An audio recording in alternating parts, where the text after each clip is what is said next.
ya 139. Mwandishi ni Daudi na ameandika ali kambe tu kumshukuru Bwana na kuweza kuonyeshana ukuu wa Mwenyezi Mungu na kuonyeshana uwepo wa Bwana. Biblia inasema mstari wa kwanza, Bwana umenichunguza na kunijua. Wewe wajua kuketi kwangu na kuondoka kwangu. Umelifahamu wazo langu tokea mbali. Umepepeta kwenda kwangu na kulala kwangu. Umeelewa na njia zangu zote. Kuhusu kuhisi uwepo wa Mungu. Kuhisi uwepo wa Mungu, si kusikia. Bwana Yesu asifiwe sana. Kuna kusikia na kuna kuhisi. Kuhisi uwepo wa nani? Wa Mungu. Yaani mahali ulipo unahisi ya kwamba uko na uwepo wa Mungu. Uwepo wa Mungu uko pamoja na wewe. Uwepo wa Mungu unatembea na wewe. Unahisi ya kwamba uwepo wa Mungu unakupatia ulinzi. Bwana Yesu asifiwe sana. Kuhisi uwepo wa Mungu. Na ndio maana mtumishi wa Mungu Daudi akajaribu kuweza kueleza kuhusu Mungu. Akasema ya kwamba umenichunguza na kunijua.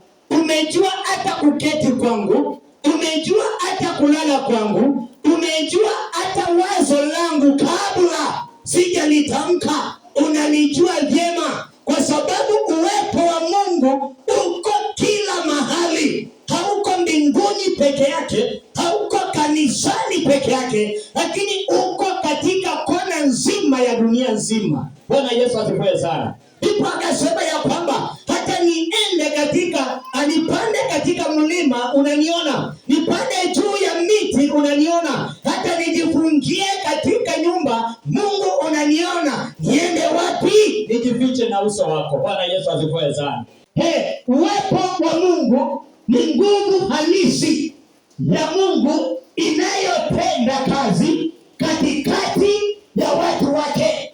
Wakati unapokemea mapepo, huwa ni nguvu za Mungu zimeshuka katikati ya wale watu, nazo zinapigana na nguvu za shetani, naye pepo anatoweka na Mungu anachukulia ile nafsi na kuweza kuiongoza na kuimiliki katika ufalme wake.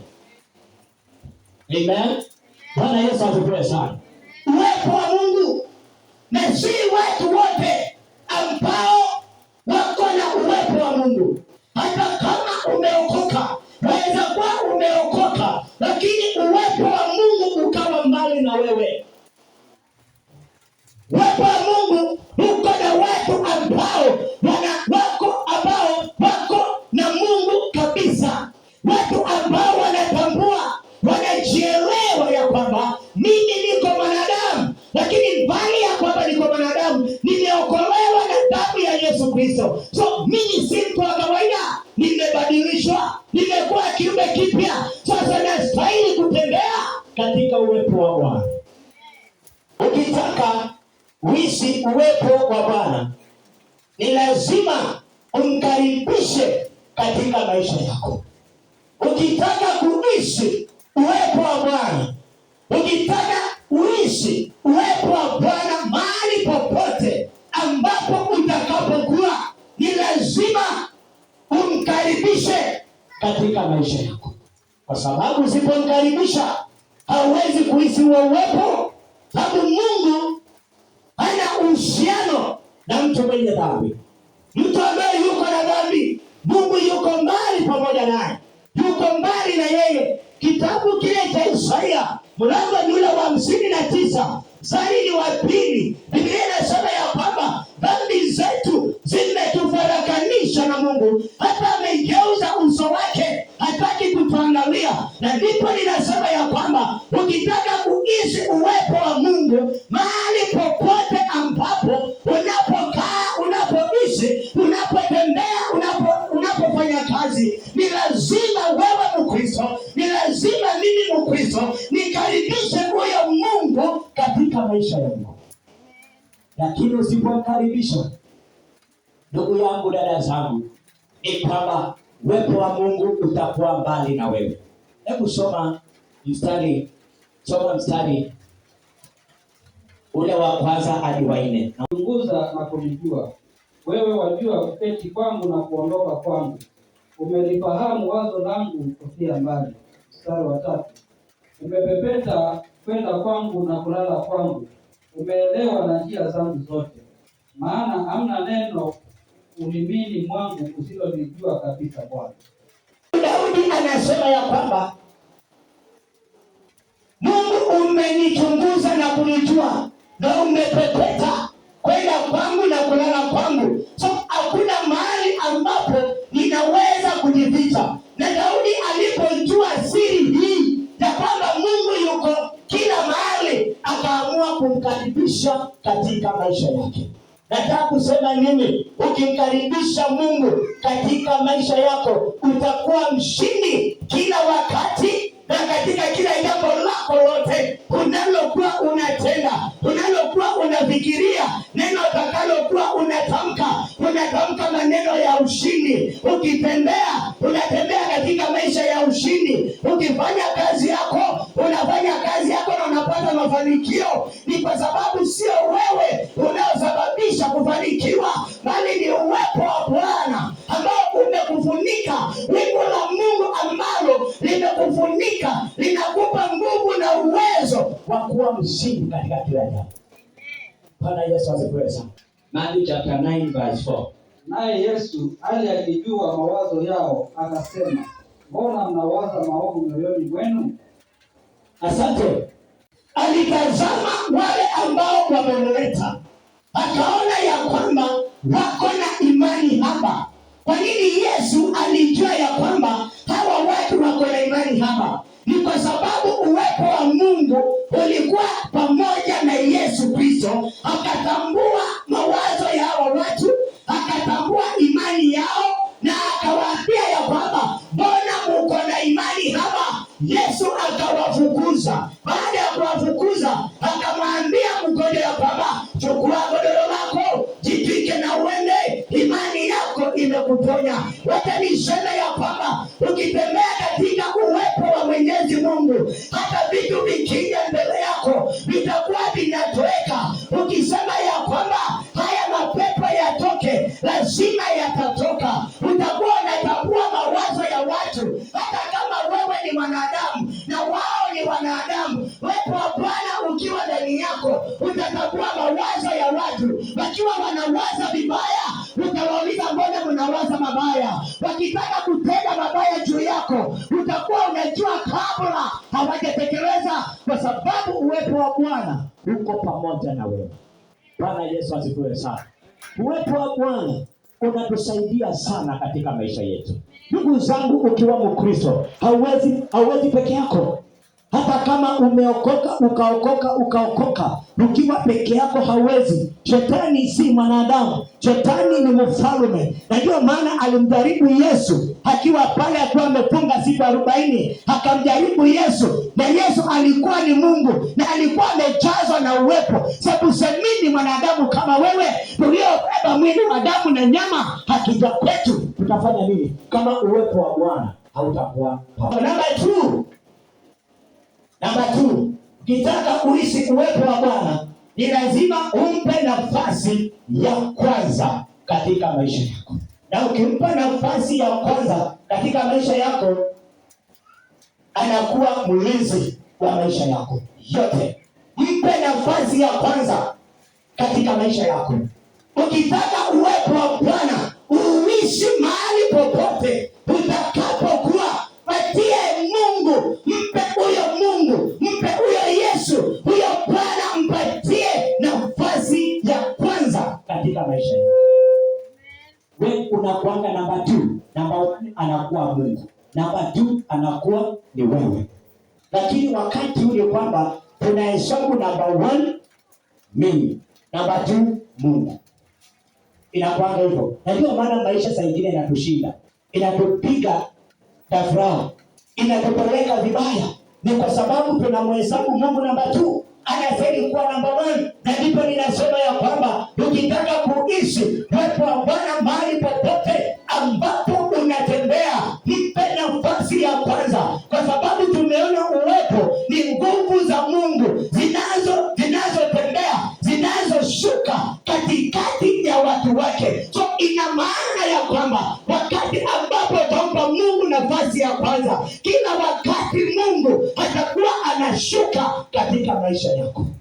Biblia inasema ya kwamba umenizingira wewe na watu, niende wapi? Nijifiche? Bwana Yesu asifiwe sana. Hebu niambie, Mungu akiwa pamoja na wewe, akuzingire namna hiyo, ni nini ambacho kitakushinda? Mungu akiwa na nguvu zote na uwezo wote, azingire kanisa kama hili, ni nini kitakushinda?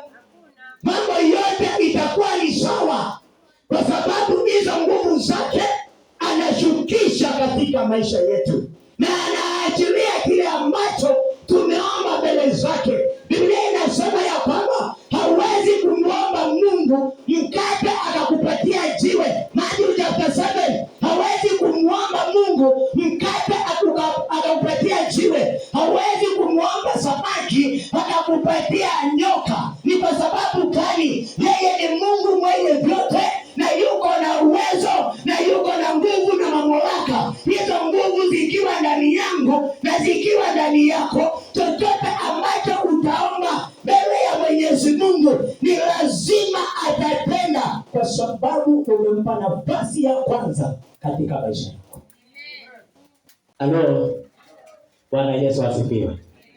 Hebu niambie, Mkamba akiona kitu cha kumstua, kitu kibaya mbele yake, huwa anasemanga nini?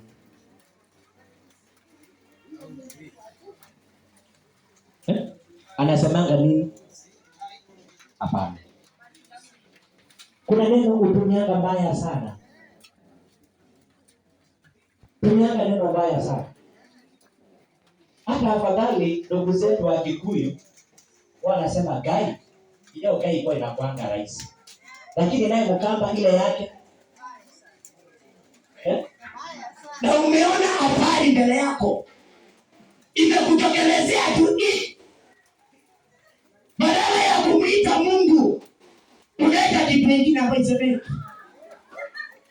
Sasa itakusaidia na nini? Ina maana ya kwamba hiyo ndio inakutawala. Imetawala moyo wako na akili zako. Biblia inasema ya kwamba kile kimtokacho kwa mwanadamu kwa kinywa chake ndicho kimjazacho katika moyo wake. Halo. Na Yesu asifiwe. Haleluya. Haleluya.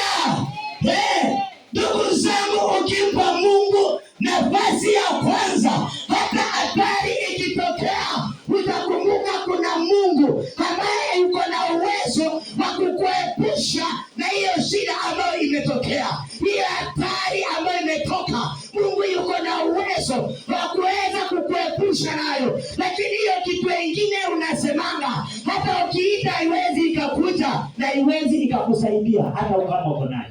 Hata wakati wa matoleo yetu, tumpe Mungu nafasi ya kwanza. Katika mapato yako yote, patia Mungu nafasi ya kwanza. Biblia inasema mpende Mungu wako kwa nguvu zako zote, kwa mali yako yote, na kwa akili zako zote.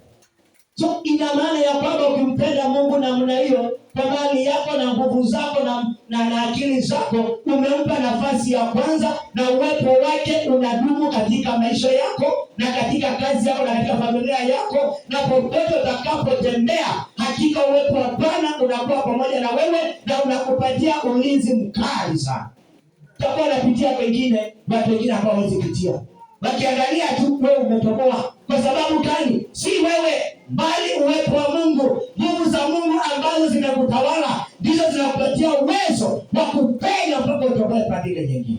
Bwana Yesu asifiwe sana. Namba 2 ni kwamba ukitaka kuishi uwepo wa Mungu ni lazima ukubali kutembea na yeye. Japokuwa nimeisema, lakini ni lazima ukubali kutembea na nani? Na huyo Mungu. Kubali kutembea na Mungu.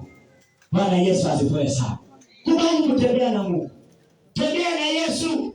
Tembea na Mungu. Maisha yako yote tembea katika utakatifu. Biblia inasema katika kitabu cha Petro wa kwanza, mlango wa kwanza mstari wa 15 na 16, ukimalizia 16, anasema ya kwamba kama vile yule aliyewaita alivyo mtakatifu, na nyinyi kaeni katika utakatifu, mkatembee pamoja na huyo Mungu, kwa sababu yeye ni mtakatifu. Tukitembea katika utakatifu, ataajilia nguvu zake na uwepo wake na wingu lake litatufunika na tutakaa maisha ya amani. Bwana Yesu asifiwe sana. Sio kubali kutembea na Yesu.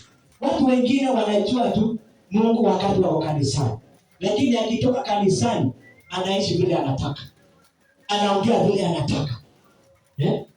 Mmoja nilitoka kanisani nikiwa nyumbani, na nilikuwa tu ninahubiri hiyo siku, na nikaamua kwenda kwa soko yetu nikaangalie, kuna madam alikuwa mtoto wake ni mgonjwa, akasema nimtembelee.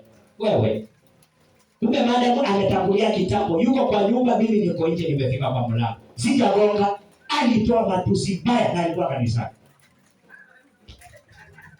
Alipotoka kwa mlango akaona ni mimi, alisuka. Alisuka. Nataka kuambia ya kwamba usiwe na Mungu kwa kanisa, alafu ukienda nyumbani yetu unamwacha hapa, unaenda ukiwa peke yako. Kubali kutembea na huyu Mungu. Kubali kutembea na huyu Yesu Kristo mahali popote utakapokuwa, ili wingu lake na uwepo wake na nguvu zake zikuwe pamoja na wewe. Bwana Yesu asifiwe sana. Wengine kazini za kwa wanatoka matusi mbaya, wakisema mchungaji hayupo, hajasikie. Naye Mungu, Biblia imesema ametupenda kwenda kwangu na kukaa kwangu na kulala kwangu, ananijua vyema. Mchungaji hayupo, naye Mungu yuko wapi? Utakuficha na utaenda ufalme wa mchungaji, utaenda ufalme wa Mwenyezi Mungu. Amen. Aliyoenda kuandaa makao si mchungaji wako, si mwanadamu, ni Yesu Kristo. Sasa kama maisha ndiyo hayo, unachukuaga Mungu wakati uko kanisani, na ukitoka kanisani Mungu hayumo ndani yako, je, ufalme utaenda wa nani? Au utaenda wa mchungaji? Wa 9 hadi wa 13 tumalizie hapo. Ningezitoa mbawa za asubuhi na kukaa pande za mwisho za bahari, huko nako mkono wako utaniongoza na mkono wako wa kuume utanishika. Mstari wa 11. Kama nikisema hakika giza litanifunika na nuru inizungukayo ingekuwa usiku, giza nalo halitufichi kitu, bali usiku huangaza kama mchana. Giza na mwanga kwako ni sawasawa. Mstari wa 13 na wa mwisho. Maana wewe ndiwe uliyeniumba mtima wangu, uliniunga tumboni mwa mama yangu.